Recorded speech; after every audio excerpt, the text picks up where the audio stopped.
Welcome to episode 81 of the Energy Balance Podcast, where we teach you how to live without constant hunger and cravings, fatigue, brain fog, poor sleep, and other low energy symptoms by maximizing your cellular energy.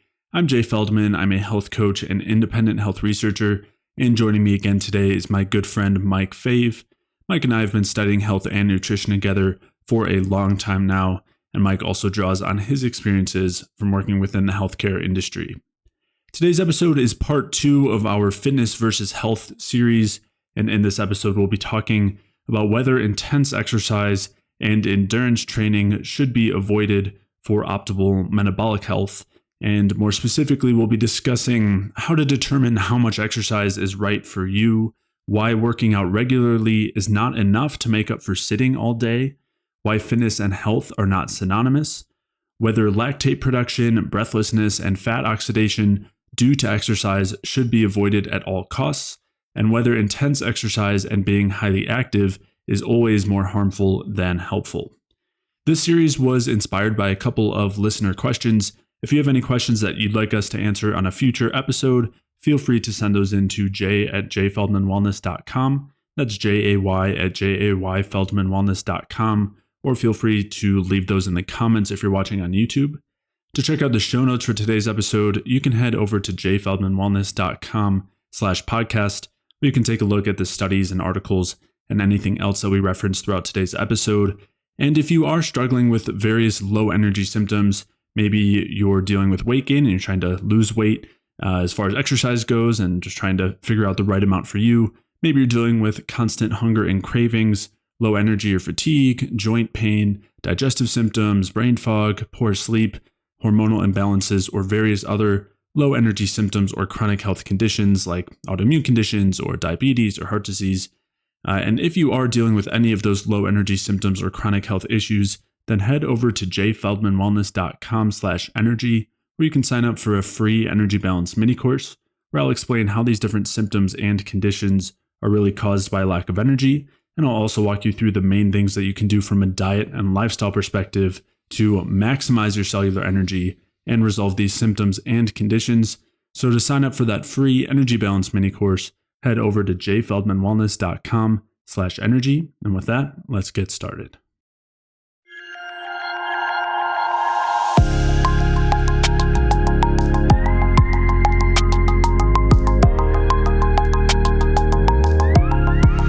The other side of all these things, I know we're kind of trashing excess exercise a little bit, but I don't want it to sound as though we are anti-exercise or anti-movement.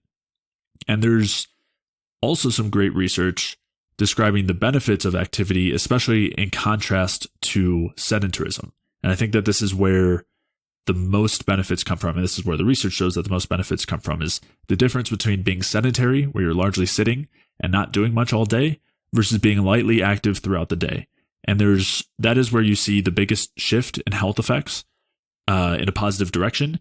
And you see this regardless of intense physical activity. So another way of saying that is that if you're sedentary all day and you have 1 hour where you're intensely active, or 30 minutes where you're intensely active, you go and do a workout, that is not enough to make up for being sedentary the rest of the day. And if you're not sedentary the rest of the day, where you're just walking a little bit more frequently, you're up on your feet, moving around more, again, basic daily activities, gardening, doing dishes, cleaning a house, whatever it is, those all are looked at and are seen to have a ton of benefits, even if you're not doing any intense exercise. And again, I'm not saying all intense exercise is bad either, but the most important thing that is pointed to in the research, and that makes sense physiologically, is at least being generally lightly active. It accomplishes the musculofacial benefits of being lightly active and also avoids the negatives of just being stagnant and sitting all day. And that, I think that is the other side here that we need to highlight, or that's important to highlight, is that the most important thing, and again, there's a balance, there's a middle ground that we'll get to, but I would say on the other side, as long as we're lightly active throughout the day, we're walking, stretching, whatever feels good, doing light activity throughout the house, as opposed to being sedentary, that's going to lead to the most benefits. Yep. Yeah, I agree. And then I think participating in exercise or activity that you genuinely enjoy is also quite important. if you're Yep. going to participate, and I made the example earlier, like I love going to the gym and doing a workout. However, Mhm. the other thing to keep in mind is, number one, I enjoy it. So it doesn't feel like, unless it's leg day, and then that's marginal. I enjoy it. And I also have created it in a way where it's not, depending on the situation, it's not overly taxing for me. I'm not completely out of breath the whole time. I'm not just completely dead, although sometimes I'll, sometimes I do kill myself. But whether that's, and we've talked about this before, whether that's taking up a martial art, playing a sport with your friends, tennis, whatever it is, baseball, softball on Saturdays, soccer, if you're in Europe, or football, however you want to call it, whatever it is, if you're enjoying that with friends, and it's like, I think that's also important to do on a regular basis if you want to do exercise. And then if you wanted to get involved in, some solo pursuit, whether it's lifting or anything like that, I think that also has beneficial effects. But again, just there's obviously limits to that. And then there is levels to exercise, which we've kind of already discussed, where you get to be too much and you actually get to be harmful for yourself. So just important to keep in mind, and that could be something like running a ridiculous number of miles every single week. So Yeah. And it's that balance. We'll kind of dig into that in more detail, because there's some other factors that go into that and how we can determine where that balance is. But before that, I want to get to the second part of Lindsay's question in terms of lactate production, fat oxidation during intense exercise, because I think that's important also before we talk about why, while we're talking about the harms of excess exercise, that doesn't mean that all intense exercise is bad. It doesn't mean that any time that, again, as I know sometimes people will talk about in the pro-metabolic space, I don't think that any time that you get to a point where you're breathing heavily or you have to breathe out your mouth, that is bad or harmful necessarily in the big picture. I think it can still be more beneficial than it is harmful. And so I think that there are some nuances to get into there in terms of these factors. And so the first being, we did a series discussing carbon dioxide and discussing lactate production, and talked about the problems with lactate production. But it's important to highlight that is a problem largely when there's no stimulus forcing lactate production, but rather when you're just kind of not able to function normally and not able to normally oxidize glucose all the way through, because there are various blocks on the system that lead to excess production of lactate. And even in that state, the lactate itself isn't great. It has some negatives, but it's really more of a symptom of a problem than the underlying problem itself. And the major problem is that you're not able to properly produce energy, so you end up with low energy, low CO2, and all of the other problems that come with that. But if instead you're driving lactate production because you have a very, very high, very, very short-term energy demand that cannot be met with aerobic metabolism, where you have to go through a bunch of glycolysis and end up producing a bunch of lactate as a byproduct, that isn't necessarily so harmful. It's actually not such a big deal. What ends up happening is, if you can handle it, right, if it's within the like a good range, and of course that's kind of the greater context of where that balance is. But I'm just saying it's not inherently a problem when it's in a short-term instance like this. And what basically happens is that the muscles run through glycolysis a lot to produce a lot of immediate energy. They also run through the creatine phosphate system a lot to produce a lot of immediate energy. It allows you to sprint. It allows you to do anything that requires really maximal exertion. And then what happens is that lactate that's produced at the muscles ends up going to the liver through what's called the Cori cycle and exchanged and then sent back as glucose. And so what you're basically doing is, for that short term, you're borrowing energy from the muscles, are essentially borrowing energy from the liver, and the liver then pays back and then they kind of pay it back. The liver sends the energy back as glucose, and it's fine. Again, we're talking really short term, and we're talking about not a pathological state, but rather just a state of very high energy demands that we're able to handle well. Again, as you said, as long as you can handle it, as long as, for example, your liver health is pretty decent and your overall metabolic health is pretty decent. This is not something that is causing any sort of long-term damage. And in most cases, I would say that the activity itself is probably more beneficial, and those specific effects outweigh the stress that would be caused from that momentary instance of lactate production. Now, as we've been talking about, endurance training is a little different, where what you tend to see in that state is kind of a long-term stress state as opposed to as much of a short-term stress state, which just again is kind of like the same thing. It doesn't require as much of the lactate production. It's relying a lot more on fat oxidation, as was being mentioned in the question. Yeah, as Lindsay was mentioning. And so again, fat oxidation is a major problem when it's happening because there is no capacity for glucose oxidation. When you either can't oxidize glucose or you don't have enough available, you're going to be causing huge energy deficits in the brain and elsewhere, and that's going to be a huge problem. But when we're talking about the muscles oxidizing a decent amount of fat for exercise, that's not really such a problem. They're able to meet their needs, as she was saying, within below the lactate threshold in that zone 2 steady state, where basically you're able to meet your needs with high levels of fat oxidation. It's not such a problem. It does require the reliance on stress hormones to kind of keep that state flowing. But again, as long as you're metabolically healthy, there is a point where that's not such a big deal, and it's not going to go past that threshold of being helpful. However, it is generally going to be more taxing than short bursts of activity. And so especially in typical endurance athletes, it is a situation where you tend to go past it, and that you're just, again, requiring so much energy and so much stress that it's very hard to make up for it. It doesn't mean you can't to a certain point. There might be a point where you actually can't. It's just not ideal, especially compared to the anaerobic activities that you could be doing. Yeah. I would lifting or sprinting or stuff like that.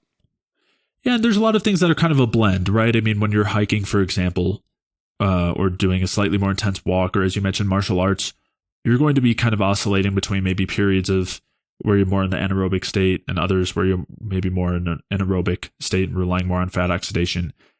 And again, I think that it relies more on someone's individual metabolic state and how much energy they have available, how effectively they're producing energy, how much fuel they're taking in, up to a certain point where it is just really, really hard to meet the demand without coming at the cost of other things. And so I think up until that point, as long as it's not coming at the cost of energy going elsewhere, I think it's okay. But sometimes that can be kind of tough to determine. And also, I think a lot of people overdo it in the athletic sphere because of these notions that we talked about, where more is better in the larger sense. Yeah, I think personally, I'm less of a fan of, like, with sports, you'll oscillate through various, as we discussed, or as you just discussed, you'll oscillate through the various metabolic states. But I think like being at that steady state cardio level for an extended period of time, I think is less ideal, where you're literally just maintaining in the fat oxidation zone, low level, for however long you're going to be doing it. I think that, because even if you were hiking, or even if you were swimming, or like with friends or whatever it was, you have the opportunity to just stop. Whereas and you could stop in these other opportunities as well, but generally you don't. You push to the certain level and stay at that level for X number of period of time, and try to either increase the amount of time that you can go there or increase the amount of activity you can do while within that zone. So I think that overall, I think that's as far as like exercise recommendation, that'd be my least recommended or preferred form of exercise for somebody who was interested in doing any type of formalized exercise or exercise regimen. Yeah, I would say that long distance running, I would probably agree there. Yeah. Or even the rowing, even long distance rowing, or any of the long distance activities, I would say, are for like extended periods of time of fat oxidation is not ideal.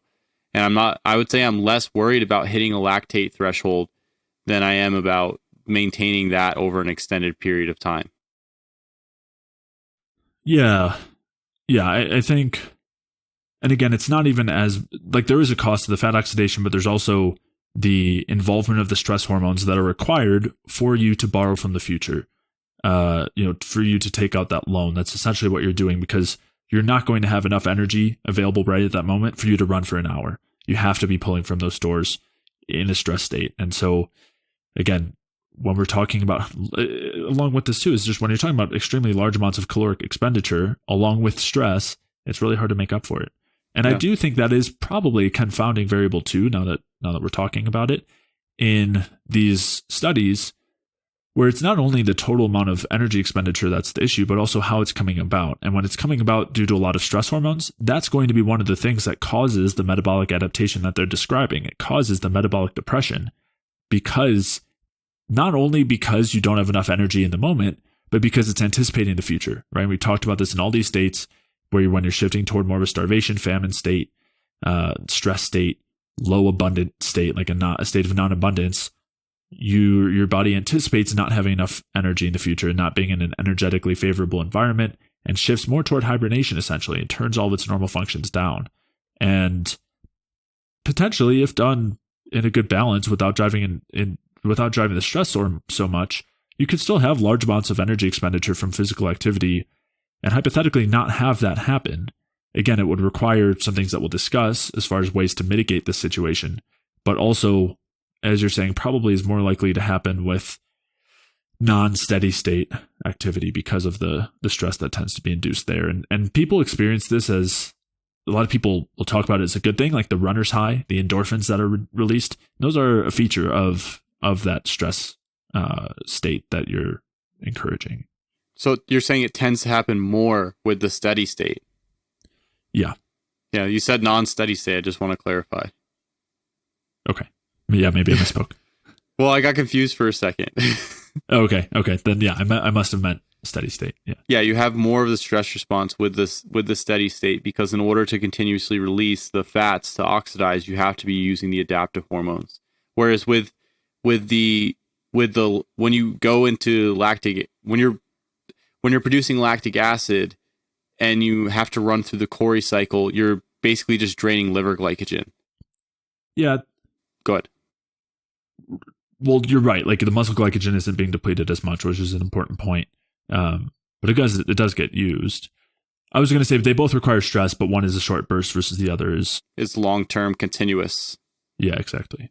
Yeah, because all I was going to say is that with the anaerobic stuff, which is just technically like the short burst stuff, you have to activate things so rapidly, and you start to it's even difficult to drain the muscle glycogen entirely with that exercise, but you drain the muscle glycogen, and when you produce lactate, it goes to the liver, and then you basically, there is some stress hormone associated, but it's usually adrenaline, but it's usually a short burst. Whereas it's like having a long-term drip of the adrenaline versus just that you have it for that experience, and that's kind of done. And then you're constantly oxidizing. You're moving towards the oxidation of the fatty acids on a continuous basis with that. Like if you were to run every single day, I think that'd actually be, for like very long distances, I think that'd actually be worse. And I think the studies actually support that as well, that the long distance running and steady state consistently over time is actually worse than doing like periodic sprints or weightlifting or anything like that for cardiovascular outcomes. Yeah. Yeah. And I think this brings us to, again, a topic that we've kind of been talking around as well, which is just that fitness and health do not always equate. And we talked about this in terms of hormesis, where becoming better at tolerating a stress and adapting more to a stressor does not make it beneficial. So if you're able to tolerate more and more cold exposure with less stress hormones, that doesn't mean that you're getting healthier. Right, exactly. It doesn't mean that you're getting healthier. And often it means the opposite. And when we kind of talked about it too, where if you can't tell that you're dipping into a stress state, that's probably not a great sign. It's probably a sign that you're pretty frequently in a stress state. Yeah, exactly. And so you see that same thing again with the endurance type training for sure, where it almost, because of the amount of stress induced, it shouldn't be easy and comfortable necessarily to be doing those things. And if it is coming at a cost. We are shifting our adaptation. If you want to think of it as adaptation energy, like Hans Selye did, that adaptation energy is being directed toward your fitness in the capacity of an endurance sport.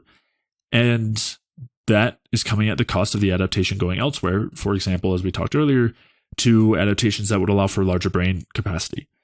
Again, it's not that simple. I'm not saying that if you just run a lot, you become dumb. Like it's nowhere near that extreme or, that simple. But there is that piece of it. And again, it's not only the brain, it's also the organ function and reproductive function and on from there.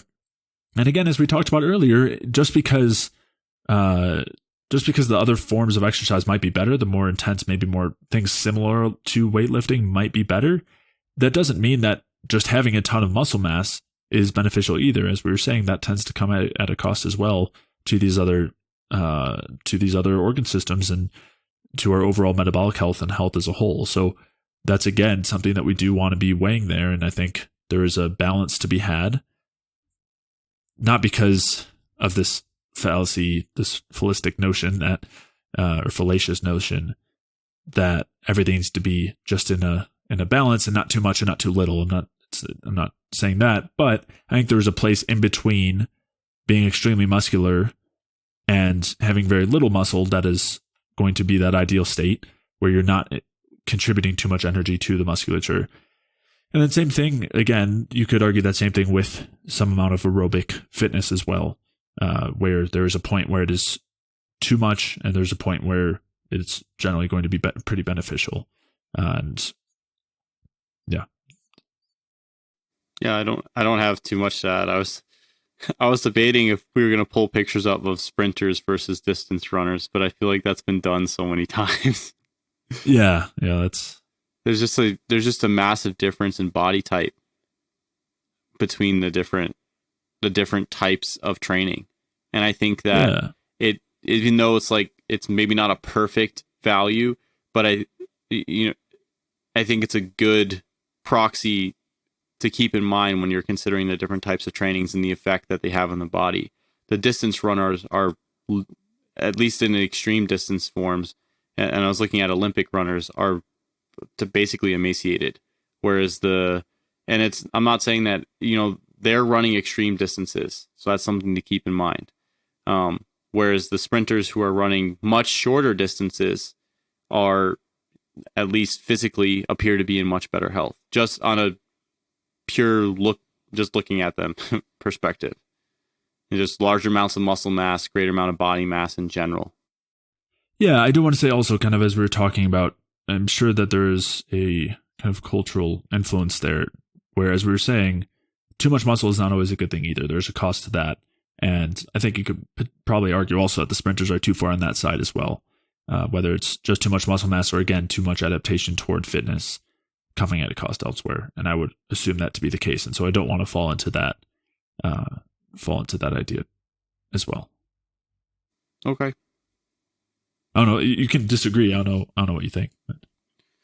I don't know. I don't know if I don't know what. I don't know where the cutoff is for too much muscle mass versus not enough muscle mass, or being too lean versus not being lean enough. So it's, I don't know where the thresholds are there. Right. That's part of why I just don't want to go based on the aesthetics of it. Like what a lot of people would, if you polled people and asked what was. I think if we look at Olympia. Right. Well, if you polled men and asked what was most aesthetically pleasing or what they thought was most aesthetically healthy or whatever, I would argue that it's most likely going to be beyond the health threshold. And so I don't want to fall into that fallacy. But with sprinters, I feel like are generally, they're not massive. They're not generally massive. They do tend to be lean, quite lean actually, especially in the Olympic level.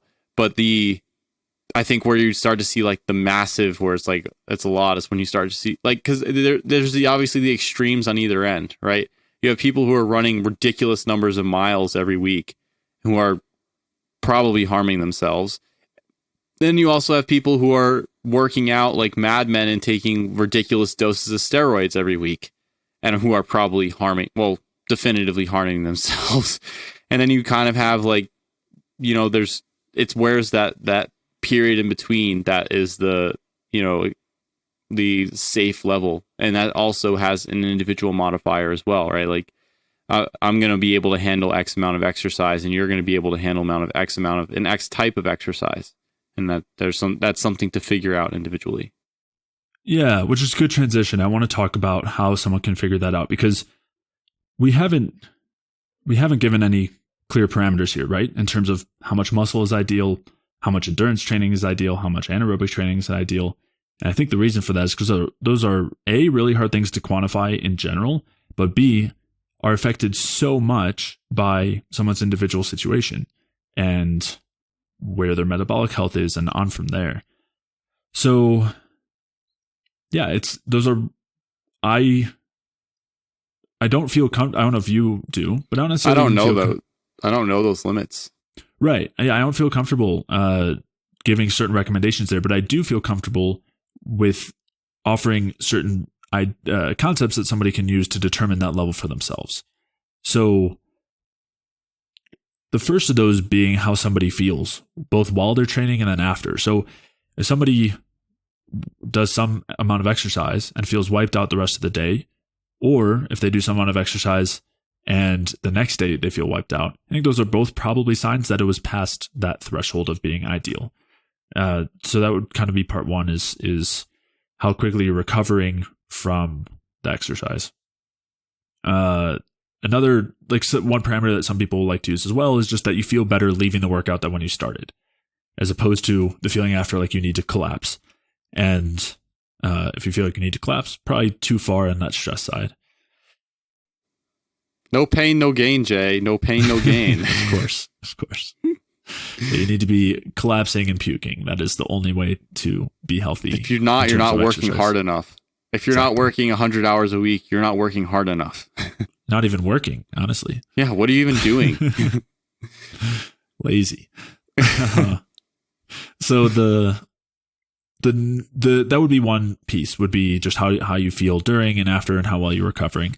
Another piece would be various other symptoms. So we talked a lot about women's hormones, the female athlete triad, and luckily women have, while they are more sensitive, they have a better indicator of their activity levels in terms of their health. And so having a normal cycle where a woman is ovulating and not having too much in the way of various symptoms is going to be a good indicator of activity level, where normally if you're too far on that level, you'll start to see the kinds of things that you see with the female athlete triad. First, you would probably see less frequent ovulation. You probably also eventually see amenorrhea, meaning no period. So that would be a good indicator for women. For men, it can be a little bit tougher from the hormonal standpoint, but again, for both men and women, libido and sex drive is a great indicator as well. Morning wood. Yeah. And of course, with all these things, there's a lot of other factors beyond exercise that can affect these variables. But in terms of exercise, if you're exercising too much, you might see decreases in those, those features of health in terms of hormones. Yeah, I would say those would be the biggest. For me, the one I go by is how much do I feel like doing what I'm going to do? That's a good one too. If I'm really loathing going to the gym or doing something, so it's not that it's necessarily overtraining. It's not that we're saying that, oh, you're hitting overtraining. It's we're trying to give some indicators as to like being able to modulate the amount of activity that you're going to do. The other thing I would want to keep in mind is if you are going to start any new activity, when you start when you first begin, it's always going to be a little uncomfortable. Like if you haven't worked out for a while and you start working out, or you haven't played a sport in a while and you start, you're going to be a little sore. You're going to be a little uncomfortable. There is going to be an initial adaptation that has to take place.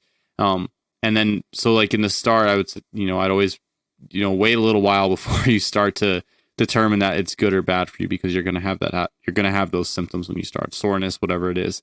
But I'd say the symptoms that I would keep an eye out for when you are doing too much is changes in appetite, changes in mood, changes in libido and sexual function, changes in sleep, changes in how you feel pre or post workout, and changes in overall like productivity for other areas of your life. If you start to notice that you're exercising super heavy and you don't want to do anything else when you're done, or you can't do anything else when you're done, like that's when and the same goes for work, right? We were talking about this before, where before the podcast was like with work, it was like I went back and listened to the podcasts and noticed that in some podcasts I was much slower cognitively in my responses, and then I was also saying like a lot more, which both I was think was disgusting, but that's fine. But it's in all these different areas. You can take a look and kind of gauge based on those symptoms and just how you feel too. Do you just feel tired? Or are you just kind of out of it, just tired, like that zest for life is kind of dissipating a little bit? Then it may be that mean that you're doing a little bit too much, and just cut back. And it's the same thing with any food or dietary approach. You can do it in kind of a structured way where it's easy. I guess the easy example is if you were going to do some type of weightlifting or bodybuilding workout, decrease your volume. Just decrease your volume a little bit and see how that goes. Decrease if you have strength sets involved, decrease the intensity, change percentages. So and if you can just modulate. You can also, a lot of guys, when I was growing up, I used to work out I was living in New Jersey, and they have huge gyms there, these big Gold's gyms and whatnot. And I used to work out with guys who were older than me in their 20s and whatnot. And I was like 14, 15, and they didn't read, they kind of read bodybuilding magazine or any of these different types of things, but a lot of times they like went in the gym and they had just a general idea of what they were going to do, and they would kind of modulate based on how they were feeling. And then I think Charles Poliquin, I think you introduced me to Charles Poliquin when we were in college, but Poliquin used to say if you're feeling tired in the gym, just decrease your sets or something like that. So you can modulate, you can auto-regulate on the day with whatever you're doing. And just, whether if you're going to be playing basketball, if you're going to be playing a sport, instead of playing like 10 pickup games that day, just play 3 and call it a day. Whatever your level of activity is, or pickleball or whatever. Yeah. I think that's a great point. You mentioned how you feel going into a workout. And I do want to mention also, of course, if you're really not feeling it, maybe that's a sign to do less or to potentially not go. But I think, as you were saying, sometimes that lack of motivation can be due to other reasons that aren't because you don't have enough energy to work out, or it's not because it'll be too stressful.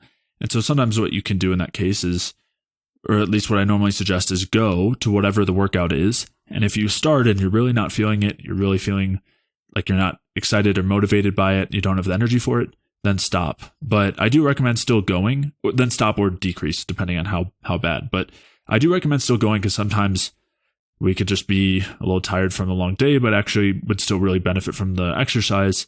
And we just kind of don't like have the activation energy to get going. So sometimes I do think it's worth still going and then kind of evaluating after that point. Once you're already there, once you have your shoes on and you changed your clothes and you drove over, or whatever it is. Sometimes driving to the gym is the hardest part of the workout. Exactly. Exactly. You're just like, oh, I got to do it. And that's like such a commonality, I think, such a common experience. Like, oh, I have to get my shoes on, I have to change my clothes, I have to get in the car, drive over, or I'm walk so over, comfortable right now in my bed. Right. So, yeah, so I think it's worth at least going and then evaluating how you feel, because there can be other factors.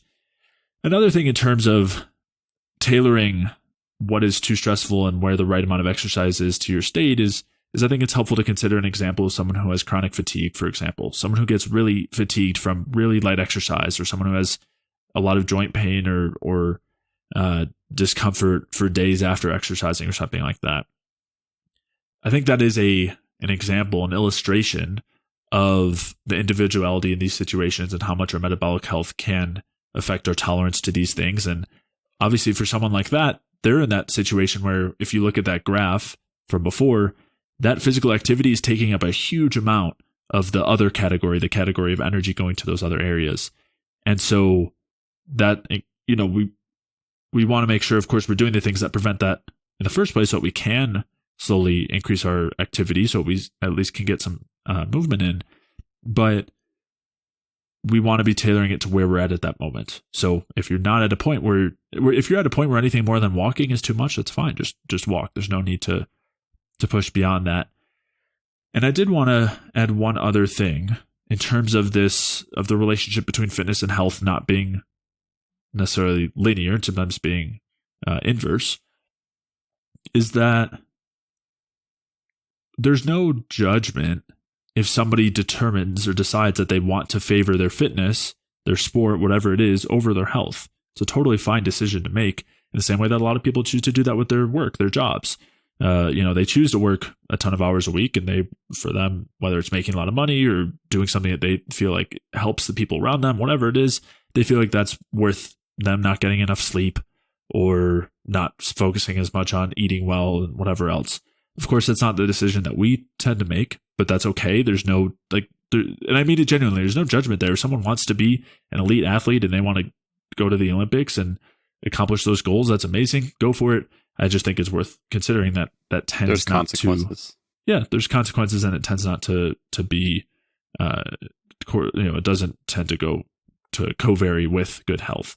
There's a health cost there. And so, again, I just felt like that was an important piece to add in here in terms of Lindsay's question. I know a lot of what we're saying is that too much endurance exercise can be a problem and does tend to come at the cost of our health.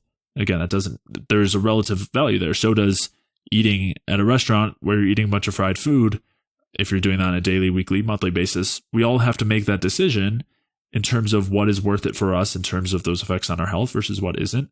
And I'm not saying that endurance exercise is the equivalent of going and eating McDonald's every day. So we all have to kind of find that balance for ourselves and determine what's most important to us. Is it the food that tastes really good to us? Is it the social experience with friends? Is it accomplishing whatever goal in terms of their training or their sport? And just recognizing, again, in terms of health, those things don't always go together. Yeah, to know your consequences before and make an informed decision. I think that's the biggest, most important piece. And then just know what you're getting yourself into. And I think we're just trying to dispel any type of conflation of more is better as far as exercise goes. Right. Yeah. And I think we're just leaning into that because so much of the advice is just that the more exercise, the better. The athletes are the healthiest. Endurance training especially is the best for weight loss.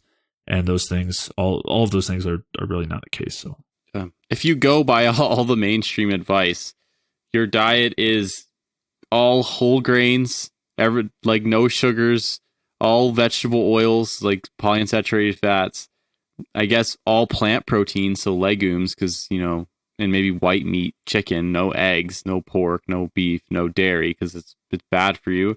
And then you're going to just run yourself to death and probably work and be excessively productive and maybe use an SSRI or something like that. And a statin, preemptive statins, when you're starting your 20s.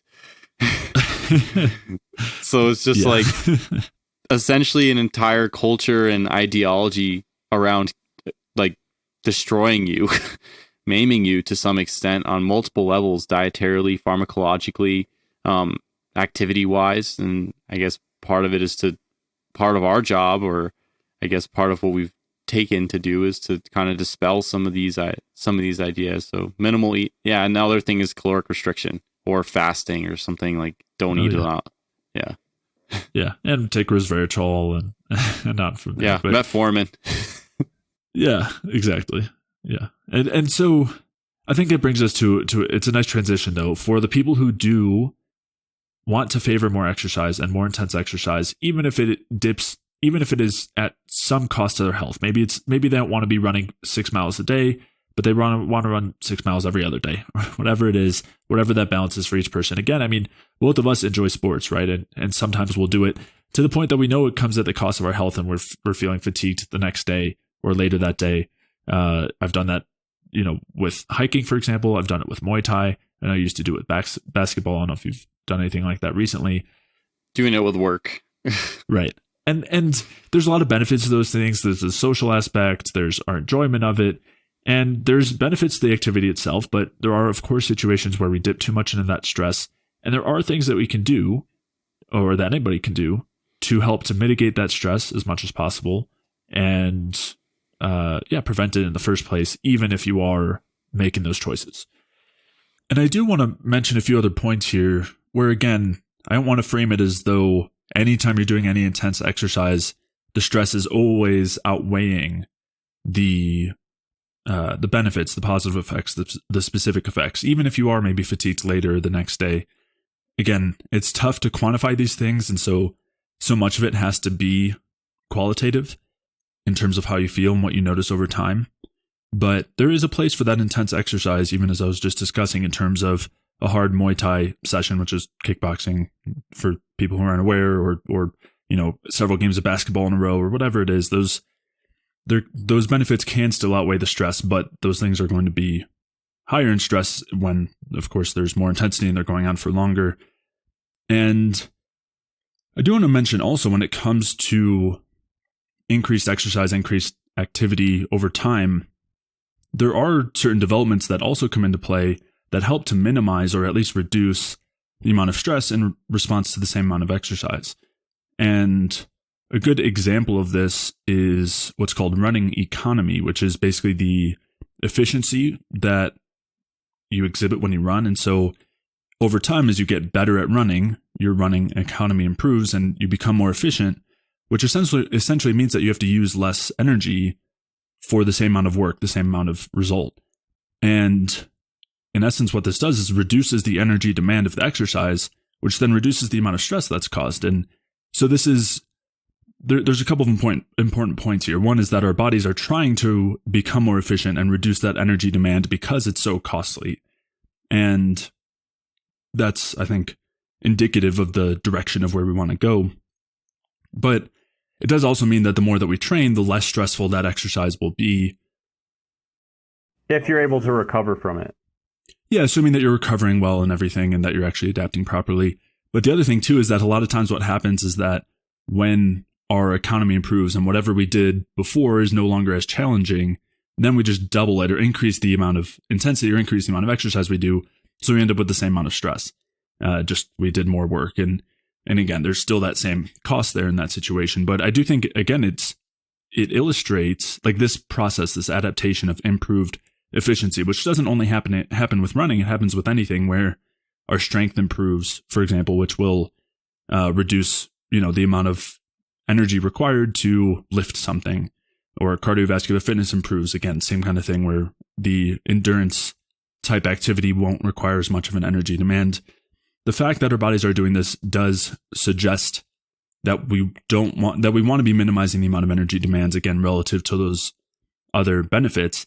And it also directly flies in the face, and we discussed this a lot, but this directly flies in the face of the eat less, exercise more idea, and shows how directly that's fighting against our bodies, where our bodies are literally trying not to burn as much energy as possible, not to deplete themselves of energy in an intelligent way in order to prevent what so many people are trying to do, which is deplete energy through exercising as much as possible and eating less. And that's part of, again, why there's such a huge cost to that side of things. But yeah, I think that is an important consideration in terms of exercise, where there is, again, it's not all bad. It's not all going to be as stress inducing. And as you get better at it, it does produce less stress. And again, that's another reason to start slow, start small, meet yourself where you're at, as you mentioned, Mike, at a point where you can recover really well.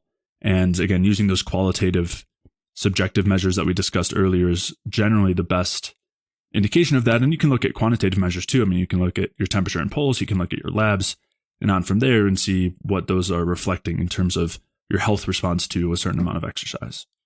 Yeah, so I have 3 points for this. The first one is that the idea of eat less, exercise more is, and the idea of like calories in, calories out, puts the body in this perspective of like a linear response, where it's like a direct cause and effect response. So if you exercise, you'll burn more calories, you'll lose weight, like a kind of syllogism. But it completely discounts the element, and I think the reason perspective comes from this area is because it's from like an idea of machine thinking or industrial thinking. Like there's a frame of that rather than an idea of like an organic type of thinking around the body being like a living organism. So the body is able to adapt and upregulate or downregulate energy production, energy expenditure in multiple different areas in a complex fashion, rather than just, oh, I exercise more, I burn more energy, oh, then I'm just going to lose weight. It's such a simplistic perspective that doesn't take anything into account. And people spewing this stuff, calories in, calories out, eat less, exercise more. Sure, is it working? Can it work for some people? Yes, But what you find with a lot of people, when you start coaching or just in general, people are saying, oh, I tried to do this, I tried to do that, I lost all this weight and then I put it back on. Or I can't lose weight, or I lost all this weight and then I put it back on and now I can't lose it again using those same methods. And it's because the body doesn't just work in this linear pathway where you exercise and you'll lose weight, or you eat less and you'll just lose weight. At a certain point, if you eat less, will you effectively lose weight? Yes, but it's a losing battle because you have to keep eating less and keep eating less, and there's only so low that you can go.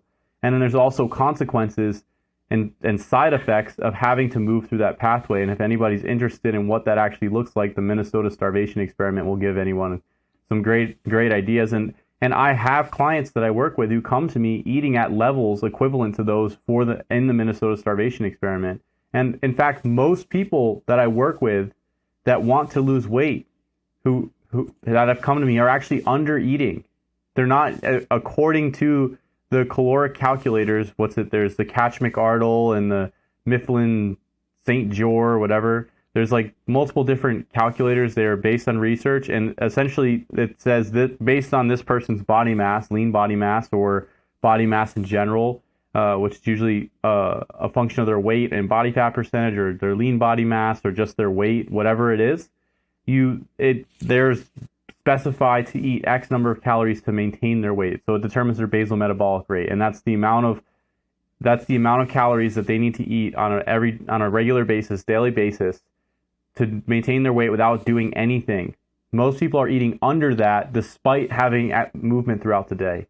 Light movement, some people are exercising, they're still eating under that. And I've had obese people, and I've discussed this before, very obese people with body fat percentages in the 40 and 50% who are severely under eating and still gaining weight.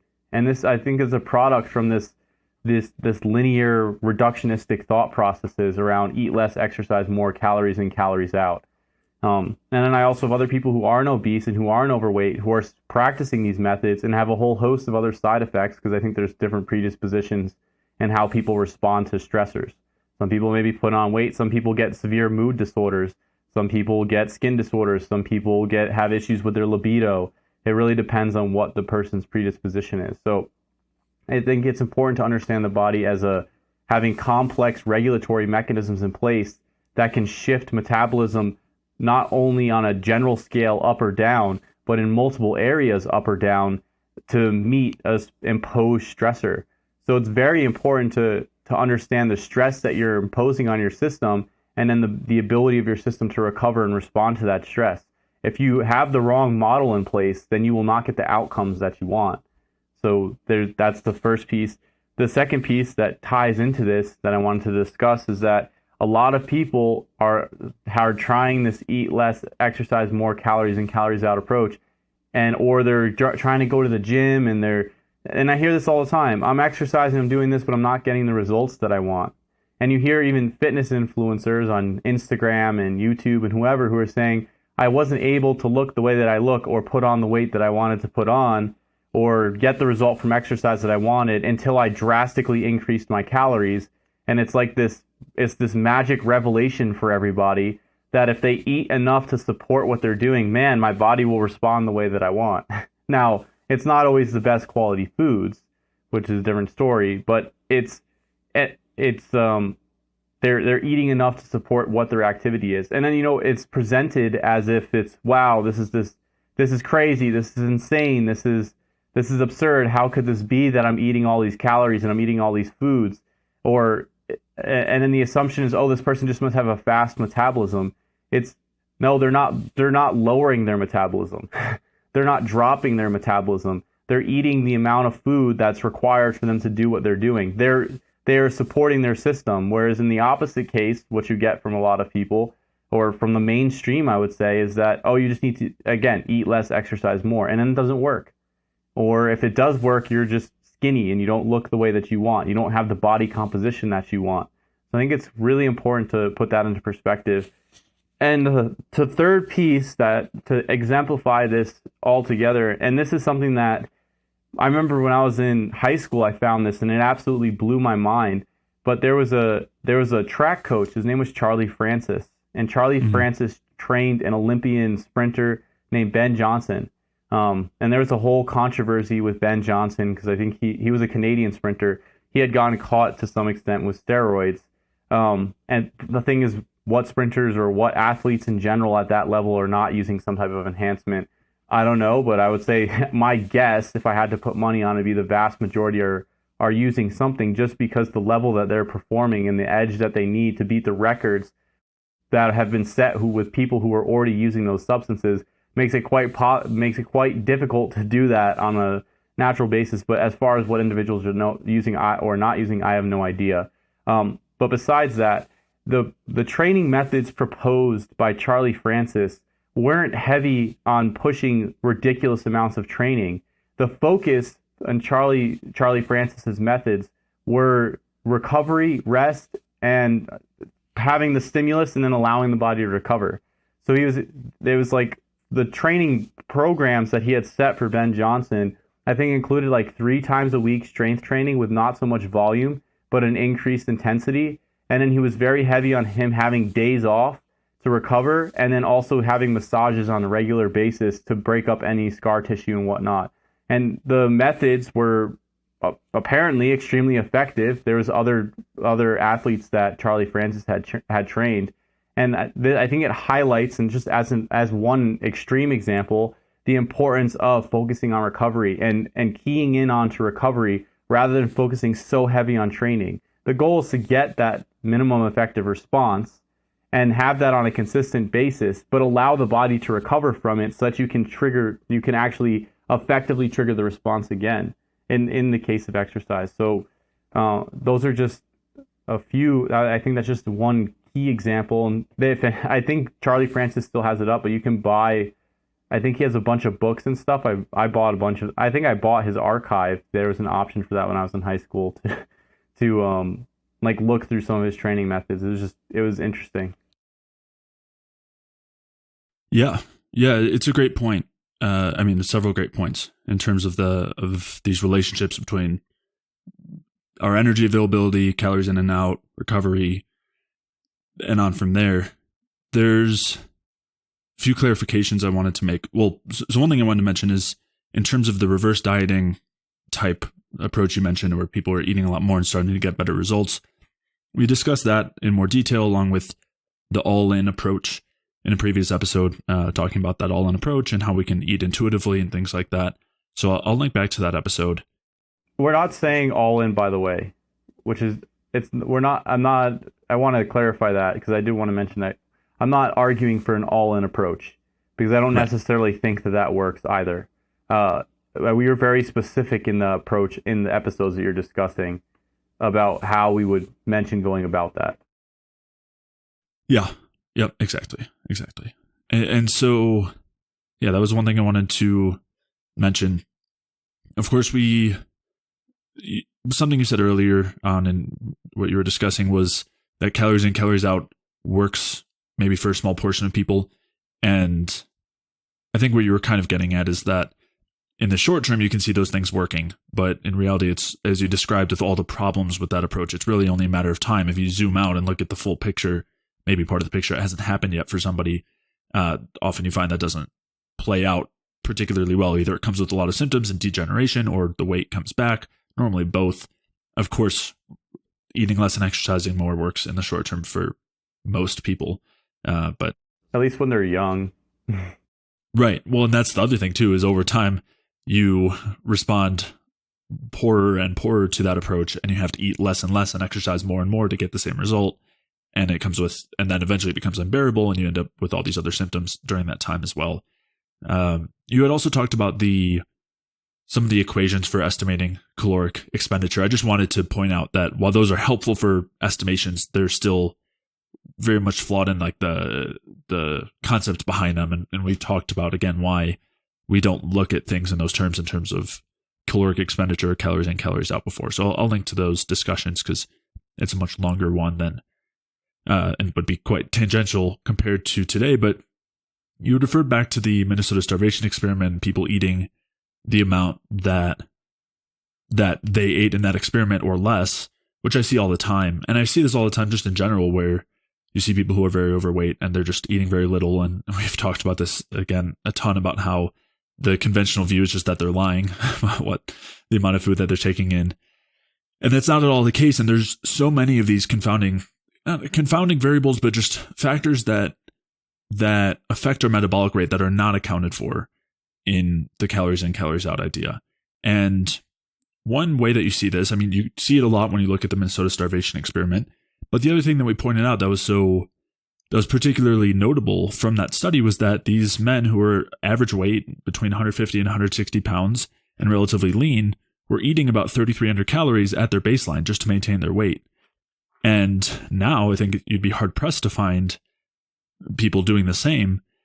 And Brad Marshall, who we talked about before in terms of his Ross theory of obesity and SED theory of obesity, which we certainly had some disagreements with, we do agree with a lot of his premises or some of his premises. And one that he's talked about is how people used to be eating way more on a daily basis and had much higher metabolic rates. And he points out a couple of good studies showing how the metabolic rate has decreased relative to body weight over the last 100 plus years, or even, I think, about 100 years since, I think. There was one study looking between 1919 and 1987. So that was 60 years. I'm sure that between now and then we've seen dramatically further decreases. And Brad has talked a lot about the problems with PUFA and how those drive a hibernation state, which we agree with, which is a huge factor that is probably driving the decrease in metabolic rate, among many other things. And again, just goes to show and provide some evidence of how dramatically this calories in, calories out approach has got it wrong. And the many other variables that we should be considering if we want to actually lose weight in a healthy way and actually significantly, dramatically increase our metabolism so that we can be eating 4,000 plus calories a day as maybe we would have been doing 100 plus years ago. I'm pretty sure. So a couple points. I'm pretty sure that there was an article, and I think I'll have to find it, where it was not a research article, but like a journalistic expose talking about how Coca-Cola had funded researchers, scientists, and research in general to promote this calories in, calories out perspective, as opposed to looking at like food quality in general, so that these large companies can continue to sell their straight up garbage products and then have people blame themselves as gluttons rather than look at the fact that just the large food manufacturers have been destroying the food supply for decades and continue to do so.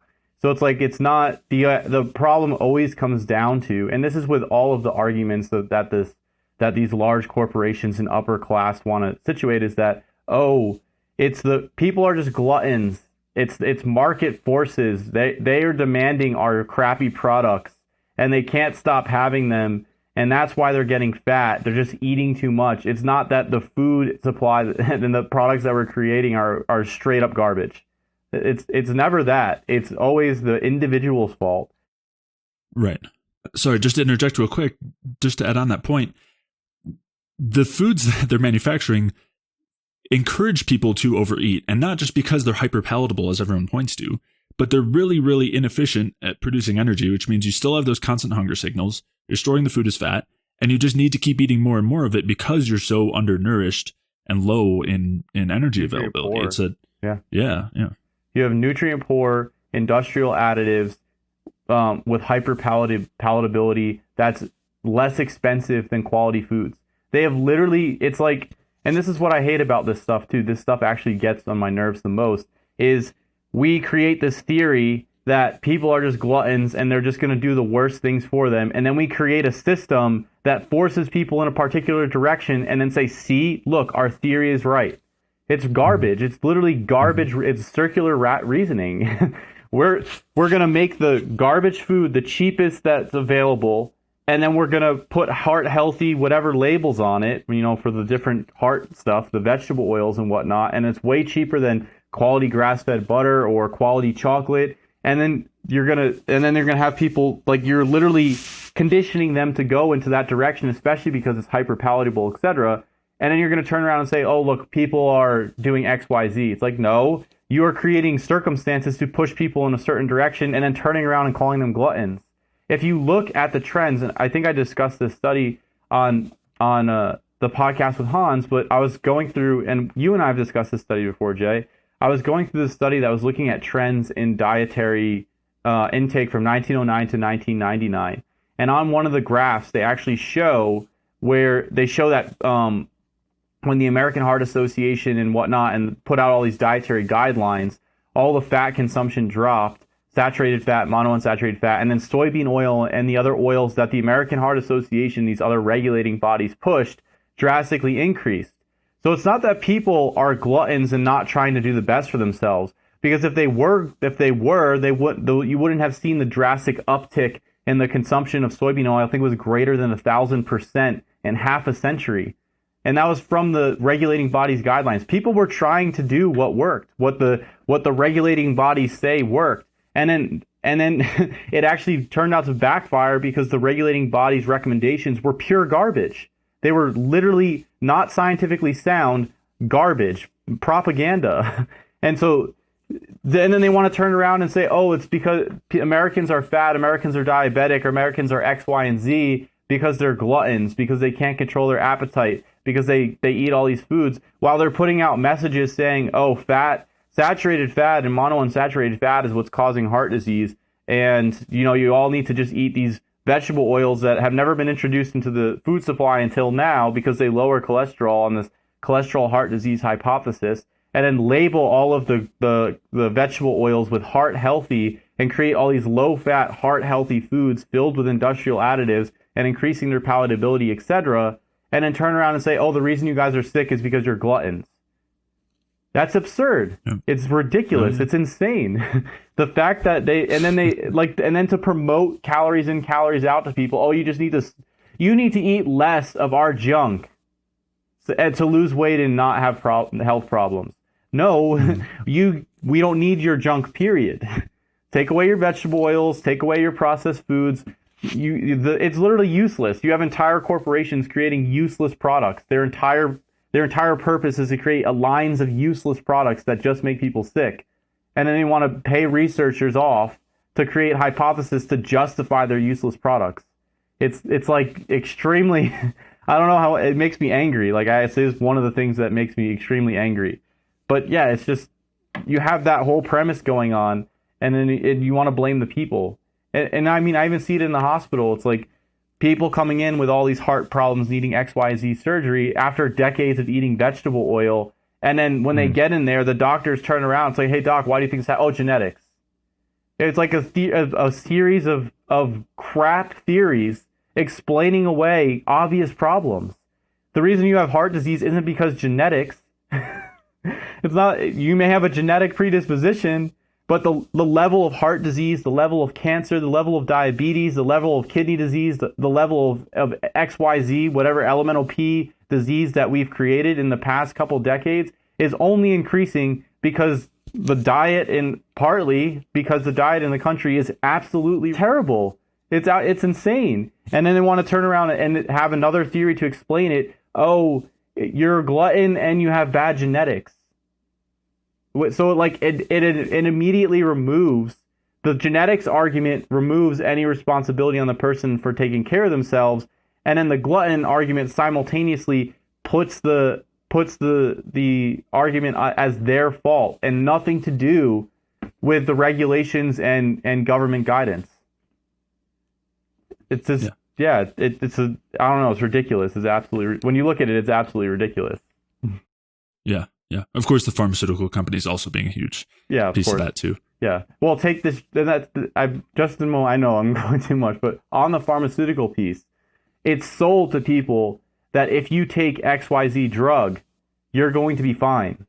Like, we're going to give you this statin, it's going to lower your cholesterol, and then we're going to lower your risk, not only your risk of heart disease and XYZ from high cholesterol. Which it's questionable if that even happens, because the statin studies, when they put new regulations in on 2004 to basically to eliminate collusion with the pharmaceutical companies and the researchers, and they imposed stricter regulations, statins have not been shown to work at all. They lower cholesterol, yes, they do that, but that lowering in cholesterol hasn't shown to decrease mortality or have effects on heart disease. So the studies before that were funded by the industry show benefit. And then when they increase regulations, now they don't show any benefit. Yet everybody's being recommended statins so they can lower their cholesterol and continue to eat however they want to eat, which is clearly not working. Yeah. And just saying, just to add a little piece there, it does seem like the statins have been shown to be helpful in a very particular, very, very highly at risk population.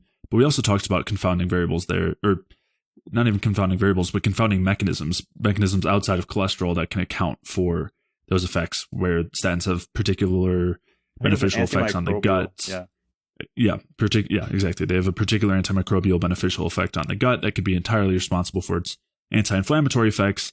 And maybe people who are particularly at risk, that could outweigh the negatives of lowering cholesterol. But that doesn't make it a good approach to take, even if that is the case. But I discussed a study previously on this where using statins actually may predispose towards atherosclerosis and heart failure by impairing the production of selenoproteins, which include proteins like glutathione peroxidase, and then the deiodinase proteins, which are enzymes that basically create active thyroid hormone. And then also they impair the vitamin K dependent processes, which can lead to vascular calcification. And the last one was they impair the production of CoQ10 inside the mitochondria, so they can cause mitochondrial defect, or essentially mitochondrial failure, because of a lack of CoQ10. And then there's associations with statins with diabetes and with infection. And then so it's like, but you'll never find you're hard pressed to find studies discussing those mechanisms, although it's there. And then it's just like, there may be an association with increased infection XYZ from these drugs. And I know we're slightly tangential. It's just the point is that you have this crap diet and crap lifestyle, and then the pharmaceutical companies want to come by and prey on people and be like, hey, you take this drug and you're going to be all fine. You can continue living your crap lifestyle, because if you take these drugs, you're going to be just fine. And the thing is will the drugs manage symptoms and perhaps delay disease by a little bit? Sure. No one's going to argue that, but it doesn't stop the diseases from coming at some point. So it's important to recognize those aren't cures. Those are Band-Aids at best. And a lot of times those Band-Aids come with a whole host of other negative side effects that may even be worse in the long run. So, and you're not going to hear that. So you have like this system of you have like the pharmaceutical companies preying on people and making them think drugs are going to solve their problems. You have the food industry creating crap products and then saying when you develop health problems or you get overweight that it's your fault. And then you have the medical industry justifying any problem that you have as genetics. So if there's no explanation for what's going on, even though it's quite obvious what's going on, there's nothing you can do about it. You were born that way. So it's like this three-way vice grip on people mentally to create frameworks for them that aren't reality, and then they wind up having terrible outcomes. Yeah. Yeah. I will, I'll link back to those episodes where we discuss statins in more detail and the problems with the cholesterol heart disease myth and all of that. And obviously this is something we're passionate about. Obviously this is like the main industry problems that we feel like we're up against and trying to refute and help people overcome, because I think we both think that these are some of the main things that are keeping people in the dramatically unhealthy state that most people are in. So yeah, obviously something we're passionate about. I do want to bring this tangent back to the topic here in terms of athletic performance and the trade-offs and where we can find that balance. All right, we're going to end that episode there and pick back up in part 3, where we'll be discussing how we can maximize fitness and athletic performance from the bioenergetic view, while also minimizing the harms and stressful effects from exercise. If you did enjoy today's episode, please leave a like or comment if you're watching on YouTube, and if you're listening elsewhere, please leave a review or 5-star rating on iTunes. All of those things really do a lot to help support the podcast and are very much appreciated. This series has been inspired by a couple of listener questions. If you have any questions that you'd like us to answer on a future episode, you can send those into jay@jayfeldmanwellness.com. That's jay@jayfeldmanwellness.com. Or feel free to leave those in the comments if you're watching on YouTube. To check out the show notes for today's episode, you can head over to jayfeldmanwellness.com/podcast. You can take a look at the studies and articles and anything else that we referenced throughout today's episode. And if you are dealing with any low energy symptoms, whether those are chronic cravings and hunger, low energy or fatigue, poor sleep or insomnia, joint pain, weight gain, hormonal imbalances, digestive symptoms, brain fog, or any other low energy symptoms or chronic health conditions, then head over to jayfeldmanwellness.com/energy, where you can sign up for a free energy balance mini course, where I'll explain how these different symptoms and conditions are really caused by a lack of energy. And I'll also walk you through the main things that you can do from a diet and lifestyle perspective to maximize your cellular energy and resolve these symptoms and conditions. So to sign up for that free energy balance mini course, head over to jayfeldmanwellness.com/energy. And with that, I'll see you in the next episode.